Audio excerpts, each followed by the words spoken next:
It's welcome to Game 3, though, at the very least.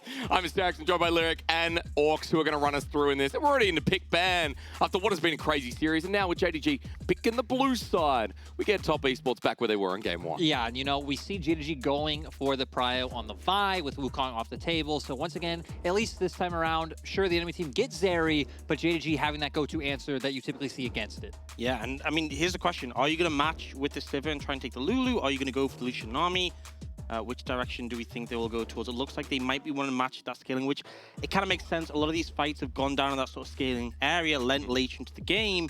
Do we just get the Lulu locked in here? Or we've seen that Missing is willing to take like the Amumu into the Zeri, right? The fact that you obviously reduce a ton of damage, so maybe leave it till the second rotation, get the Viari that is such a potent combo for pinning down the Zeri. And this was Yigao's go-to pick in the regular season. He was pretty much playing it consistently every time it was opened. It became a must-ban against JDG. But now for Top Esports, I kind of expect to see Sejuani go top, but when you see Sejuani pick so early in the draft, right, you always have to be concerned about the flex potential. And teams learning from LNG, who are the first ones to really bring it out and go towards those melee mids as wow! We get Swain coming out for Knight. Yeah, I think this is something we see often picked into the Viari because these are picks that want to dive in, go aggressive, and it's very hard to burst out of Swain, right, because he is so bulky, and once you end up getting caught in the fight, if Vi ends up ulting onto Jackie-Love and Knight is next to him, he will just thrive in that scenario. I feel like it's kind of crazy, especially when we're just talking about Lulu setting up supports, you know, support segment on the desk as well. But now we're going to get that banned away. Walk me through, gentlemen. Lyric, I think you can start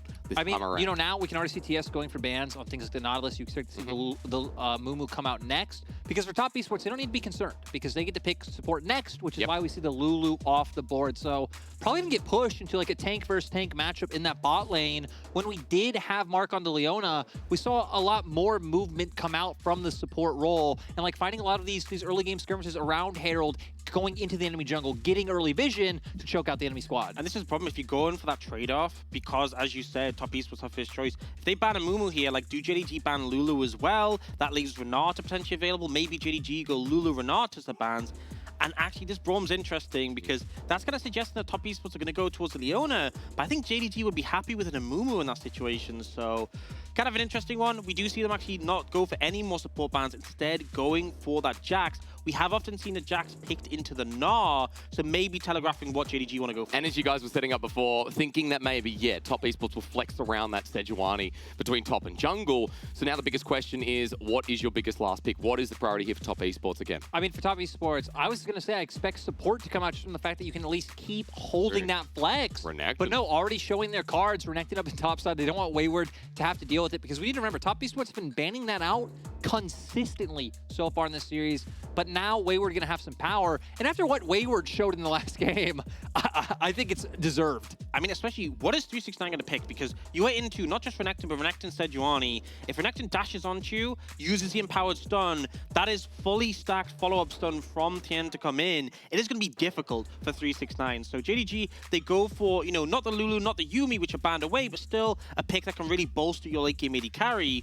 We'll see 369. He's going to go for the GP. So, him. I mean, Oranges will deny one of the stuns. And this was like one of the traditional, not necessarily counters, right? But GP laning phase always could do decently against Renekton. I mean, your Q's on like a 5-second cooldown, the trial by fire able to come in. But I want to hone in on the Renata because I really like the Renata pickup against Top Esports composition. Very short ranged, wants to come into you. That hostile takeover is going to be able to do work. You know, when we've been hyping up Missing, he could do a ton in this game.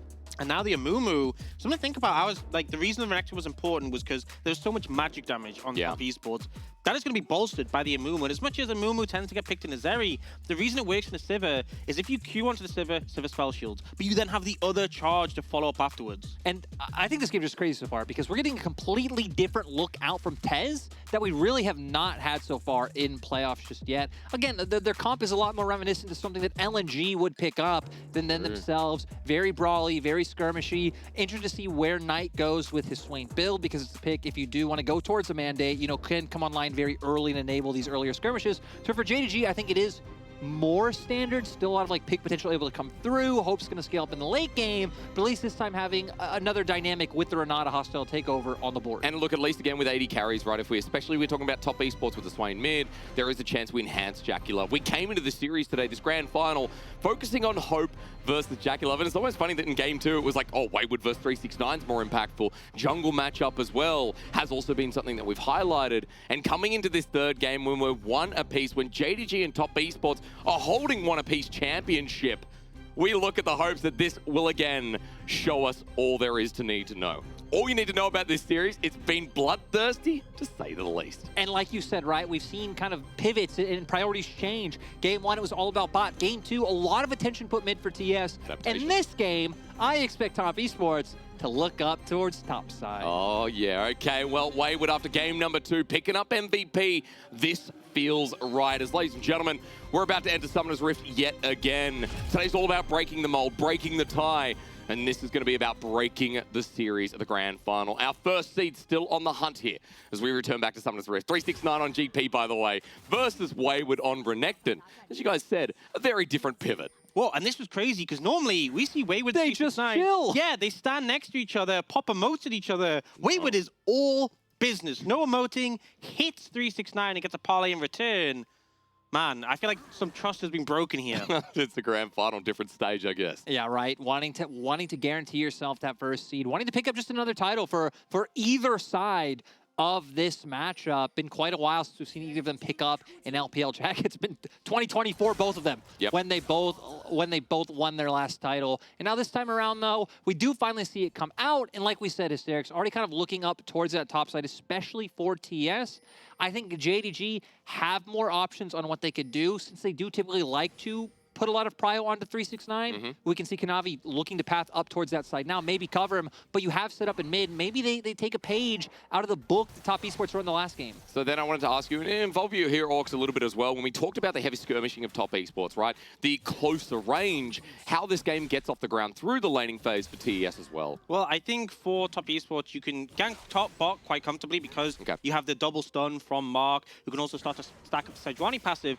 But the top lane is the big one for me. One of the changes that they made recently in 12-14 the Gangplank, they nerfed his base health down quite a bit. They did give him some power in return, like, you know, his passive now scales with crit. So, you know, still a threat in the late game, but squisher in the early game. And if Renekton gets on top of him, if Wayward hits level 3 and stuns him, you instantly stack up the follow-up passive. It can be a really big concern. As we get a bit of an engage in the bottom lane, Missing versus Mark here.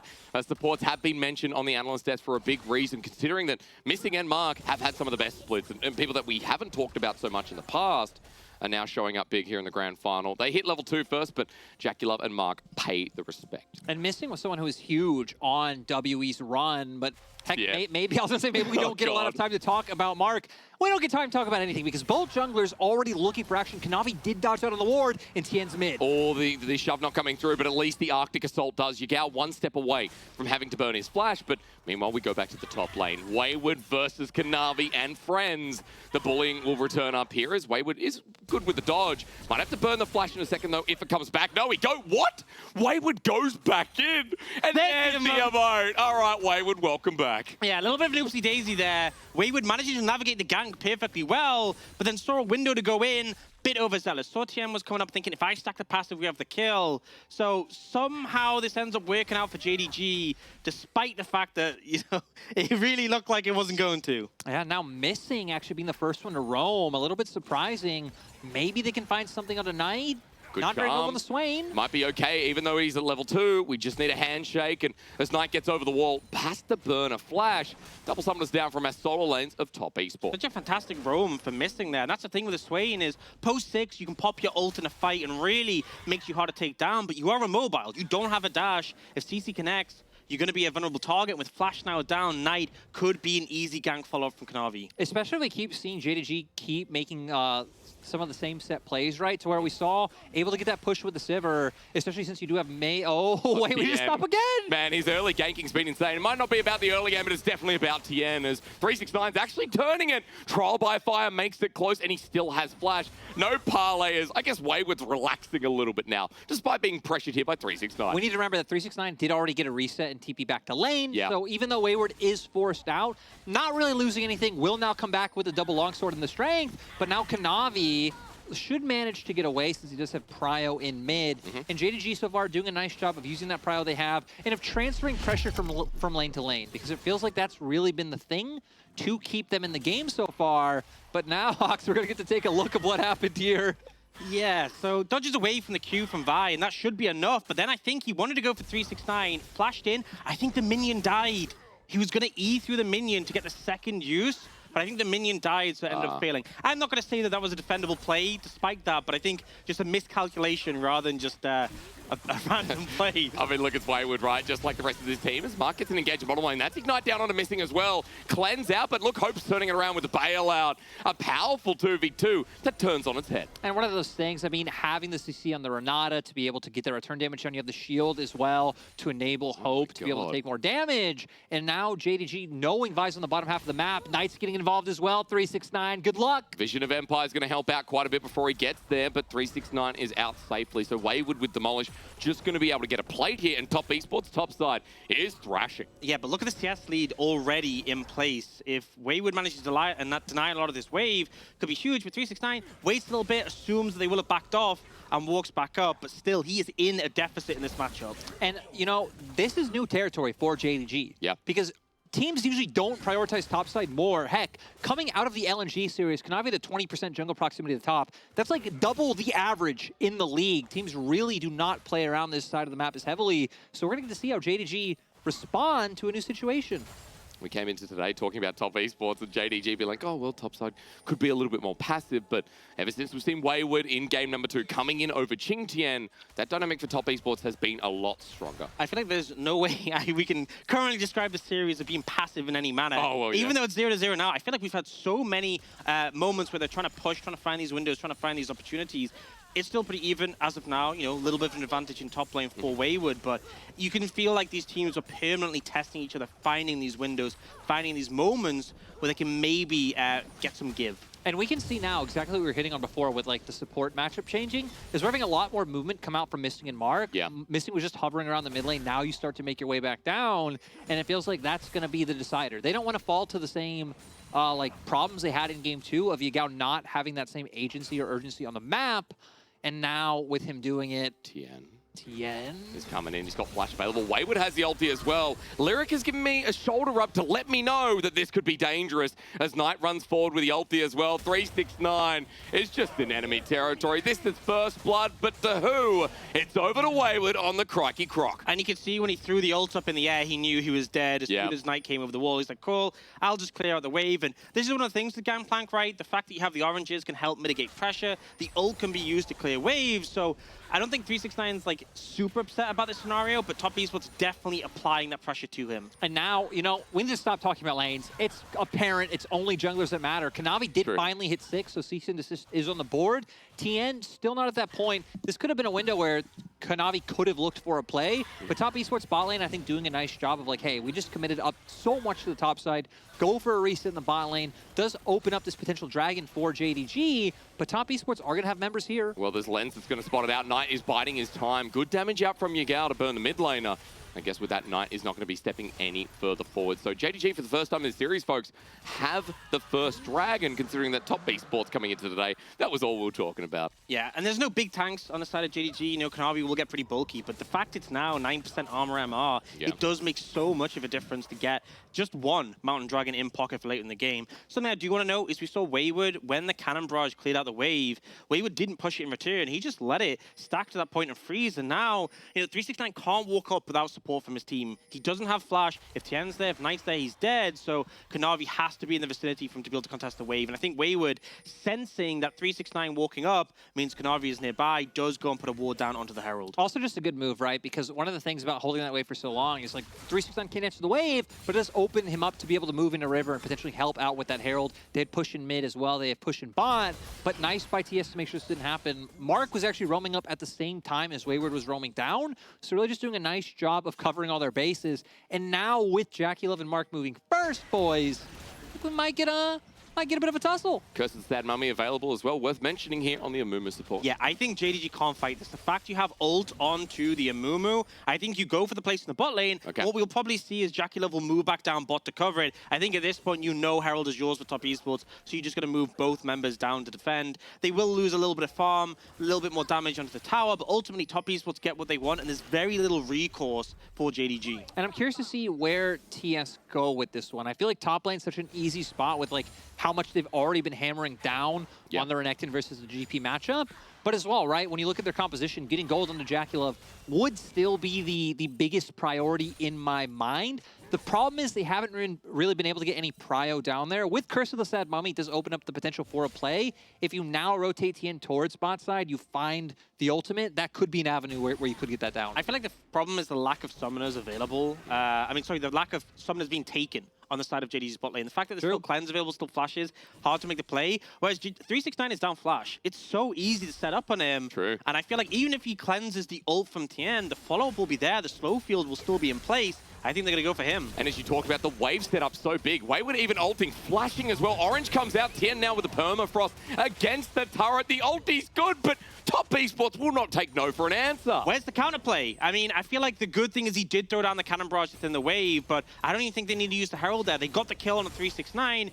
Even further ahead for Wayward, he's going to demolish a plate as well. This Croc is going to be a problem. And I love that top esports don't jump the gun on just immediately dropping the Herald and be like, okay, let's get this going. Let's give 369 potential. Just hold the wave close to his inner turret and let him get strong on the GP and scale into the game. Moves over. And JDG, like, you're keeping up prio in mid and bot, but you're not turning it into anything. Yeah, I mean, they're trying to look for Tien there. They don't find the Sejuani, and there's still that Herald in pocket. So I feel like if you do overcommit on one side, we could just see Tien go for a Herald on the other side of the map. Now, we do see some pressure achieved here, and this Vi-Ari combo is so threatening. But I still think the problem is with that Herald in pocket, if you show for a play bot, your tower's gone and maybe 369 as well. Going top for the time being, though. 369 going up against Tien here. It feels like a story in the making, especially with Wayward, the rookie taking him down.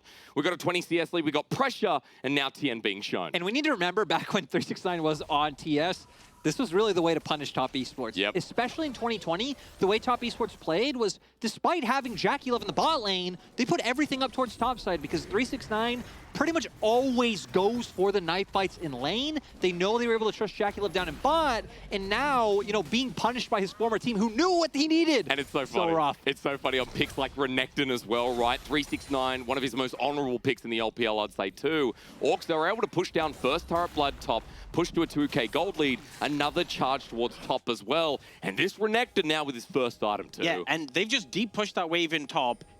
Wayward doesn't need to be top for a while. He can reset and head towards the dragon if he wants, and they can make a play for this in a minute. Like, this Renekton is so strong, I feel like there's no way JDG can win a straight-up fight against top esports as long as Wayward's there. No, it's once again a rough position. It feels hard to say that because we saw what happened in rough positions last Early year. game doesn't They matter. actually don't mean anything. Yeah. But when you come in, not only the strength of the Renekton, we have Tien picking up the Frostfire Gauntlet as well, and you kind of have this very strong early mid-game skirmishing topside, that can be the bridge, that can be the band-aid for Zeri to be able to get to the point where she is strong, because no one on JDG can match. Heck, you have a scaling pick like the Gangplank, you have Sivir down in bot lane, you definitely don't have the power to react. Everything from JDG right now, in my mind, has to come out from Kanavi, Nigao, and their ability to just pick someone off, you know, 2 screens away. The problem is, though, who do you pick? Because Jackie Love has cleanse, and everyone else is pretty bulky, and most of them have flash as well. If you jump on a Knight, and he is able to pop the stopwatch, he's able to pop his ult, you lose. If you jump on a Tien, you probably don't kill him in time, so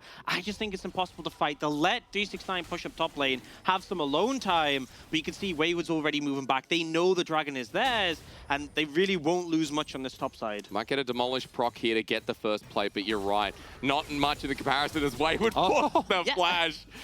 A bit disrespectful, I would say, from 369. He sees this big crocodile coming over, and it's like, I really want this plate. But never the case, right? I want to come back, Orcs, quickly. You know, we're looking so badly on how JDG find anything in this game, how JDG kind of stagnate the game and find an opportunity. Right now for top esports, what we're seeing is this game enveloping a little bit, but to counterpunch that a little bit, even though I brought up the point, JDG did get the first dragon. I want to ask you a little bit about how much that means in the grand scheme. I mean, it buys you 5 minutes. Bare minimum, it buys you 5 minutes before stall, because in the state of the game at the moment, JDG just want to stall the game out. When you look at how the team fights will play out later, once his Gangplank is online, once Sivir is online, this is a very short-range composition from Top Esports. The ult from the Renata will be devastating. The bouncing blades will have so much impact. So it's a matter of stalling the game out, leading to the later stages, but Top Esports don't want that to happen. No, Top Esports still looking to accelerate. 369, no flash. He does miss. He has orange still available for the permafrost, and at the max range, Wayward gets killed. They flash on top of him, but this is still a Renekton. It's a Renekton with one item. It's going to take a lot to kill, but at least the Orb of Deception does it. Now with another Spirit Rush, TN's the next target. A flash from Yagao, and there we go. The Ahri in the game, but Knight's joining in. Doesn't have his first item. Meanwhile, flash to bottom lane. We were quiet for too long, and JDG have been launched onto the bottom line. Jaculov gets his first kill. No slow onto Hope, but all of a sudden, we're blowing out this game 3 a bit. Mark just full on sending it down in the bot side to make sure that that's able to come through. They lose it on top. They did give a bounty over. Yagao getting a bounty on top of, the kill gold and another kill, but still TES, full control, full momentum. I would still say it's positive for JDG, though. The fact that they were in this deficit, the fact that Renekton was so strong, and they still managed to pick up the bounty, get 2 kills,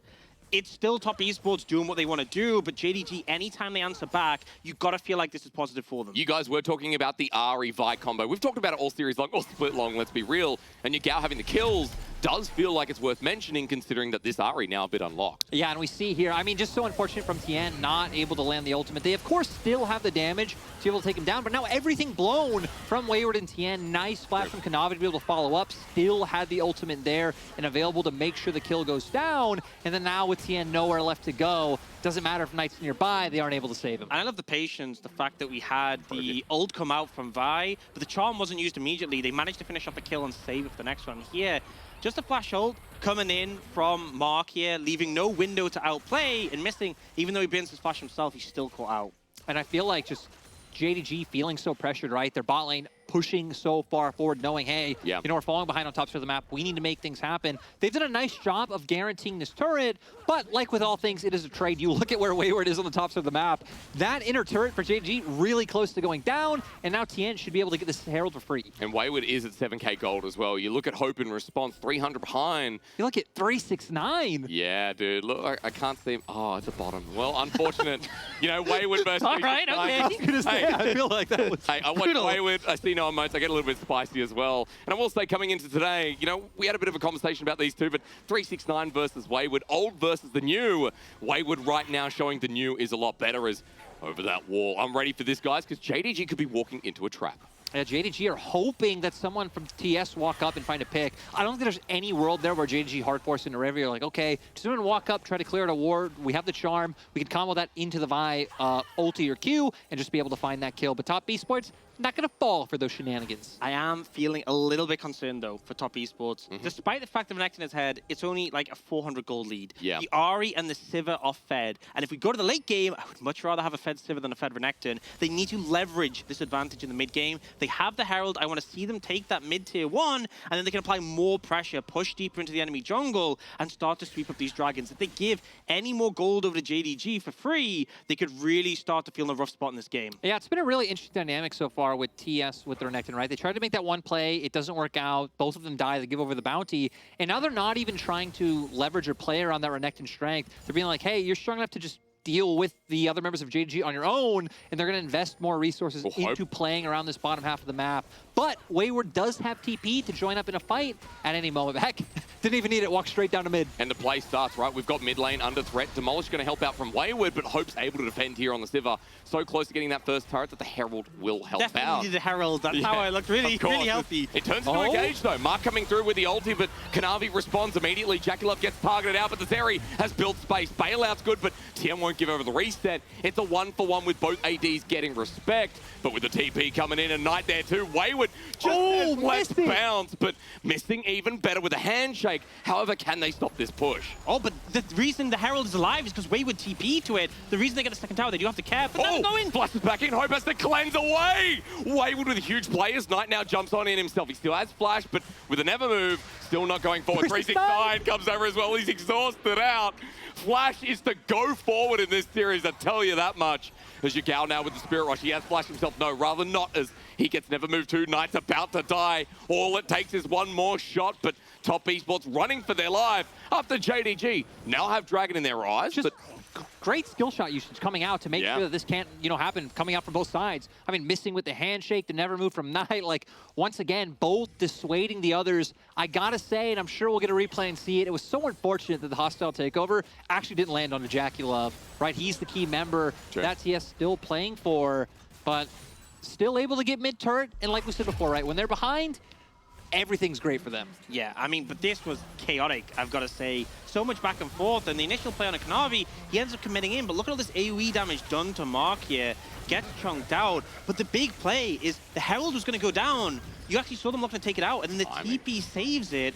And then, yes, he does get handshake away. Wayward doesn't find the play, but the Herald is there to take that second tower. If he doesn't TP to defend it, I think they just defend the tier 2 there. And now Top Esports, because Tien healed off the Honey Fruit, he's able to secure this Dragon as well. So I was concerned for Top Esports if the game kept going in this direction. They secured a Dragon, they got 2 towers mid and have a bit of a goal lead. They need more of this, but it's a good start. 700 only in that fact as well. I want to point out some items here, though, because Wayward, who we've been talking about all game long, now with the Sterix Gauge, second item here for the Renekton, but 369, as we talked about before as well, isn't trailing that far behind, so definitely feels like further to conversation. For Top Esports, they're now going to be looking even more desperately.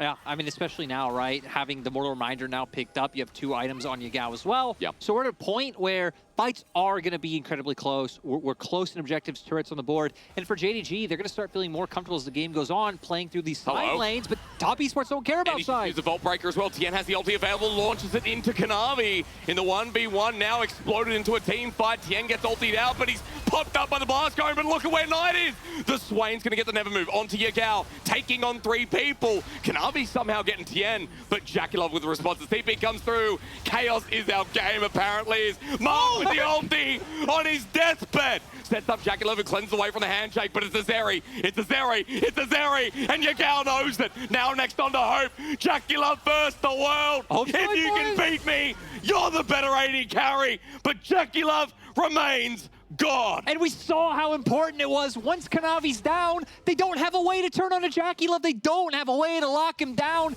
and get the damage to stick. And that's enough for Jackie Love to be able to take over. And with the ramped movement speed, you see 4 low health members, you know Jackie Love will never back down from that situation. This is unfortunate because Wayward is about to proc the stun for Tien, but he throws the ult, not thinking they'll get it. And then it gets very messy. This disengage comes in, but I have to appreciate the patience from Mark. Gets CC there, so doesn't find his ult window, but holds onto it and finds this new opportunity. You can see JDG doing a fantastic job of kiting out these short-range characters, but then Mark trades his life for the greater good. Oh my God. I just feel like at this point, too, it's so hard, right? Oh, we're back. Again, we're coming out. I love slower early game, but it doesn't mean that we're not going to keep fighting. Wayward the first to die here, which is always good news for JDG. Yagao following up onto Knight, looking for the Charm. Orb of Deception first comes out. Charm not dodged away into the Demon Ascension, but Knight's going to die. Mark get a bandage toss, but Top Esports are going in 1 by 1. The Ants marching into death as Yagao forcing another flash.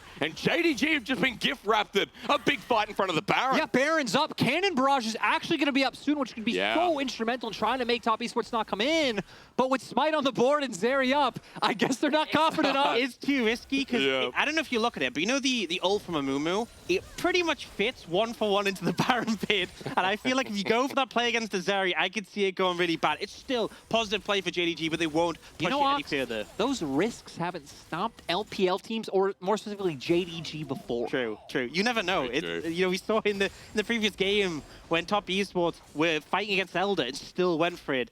You always have to be ready for them to take a fight. But Top Esports, despite the big loss... Top Esports! Pings are coming out. They are aware, but Missing is waiting for backup before he moves in. But there's no TP on JDG. They have to walk into this one blind, and it's a Zeri with almost 3 items. If Top Esports get this Baron, the game flips yet again as Knight's going to be stopping them. Kanavi jumps in, but it's early. Onto Jackie Love, the ult comes through. The lightning crash down, but the Zeri has to get out. Yagao trying to follow this one up as TN now the first to die. Next up, it's going to be a trade of Missing as Knight flashes forward. The golden left hand flexing about his Swain as Jackie Love's getting chased by Yagao.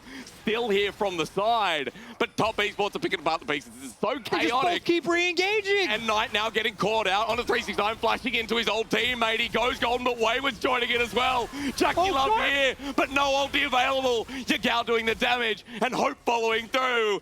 10 for 10, and game 3 is about as chaotic as a quesadilla.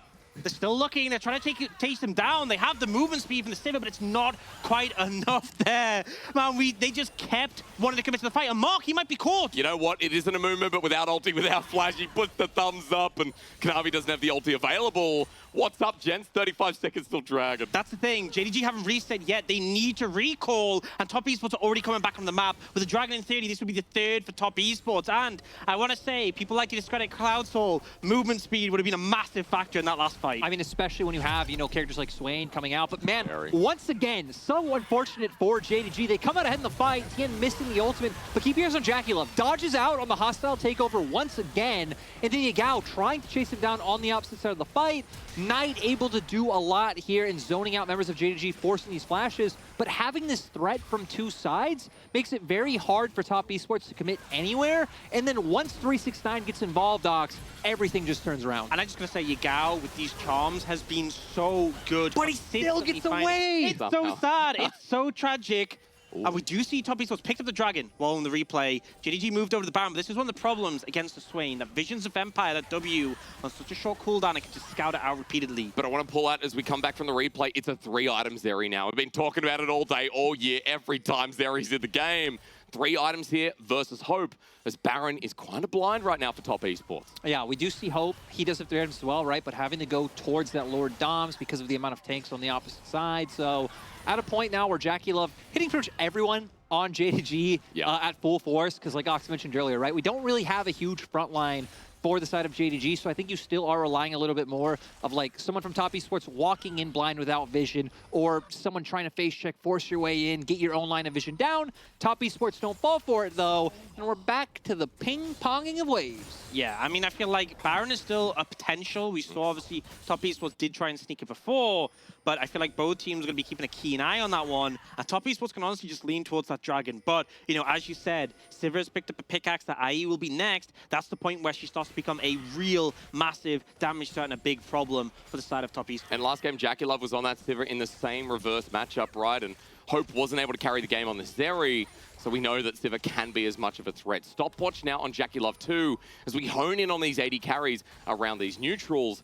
Vision's still being cleared out by Top Esports, and they've done a pretty good job of making this whole river concealed from JDG. And it's really rough, right? Now having to worry about the Zeri W coming in and Kanavi. At least now they're going to know information given away, so JDG can start pushing in mid. Oh, he gets someone in Yagao as he runs away. The first part of the ulti's now burned. Top Esports getting out as Yagao jumps on in. There's a cannon barrage too. Yagao gets the charm onto the jungler. Kanavi jumps in, but Mark's ulti hits the 3-man in the back line. And Top Esports come around the rim, ready to blow them all up. Hostile takeover is beautiful though, as Kanavi now jumps onto Jackie Love. But as the 80 carry stands strong, it's up to him. He flashes forward, bailout, won't save him. Jackie Love in the heat of the fight gets hand shook, gets golden, but Yagao waiting for him on the other side. He finally goes down. Jackie Love dies with JDG sealing the deal in game 3. And with Kanavi actually surviving this time throughout a fight, you can see Jackie Love was getting ready to pop off. The swagger and confidence were there, but Kanavi comes in with the Q, locks him down, and now able to start taking some structures on the map. As you can see, the chase down potential. Yagao on this Ahri again,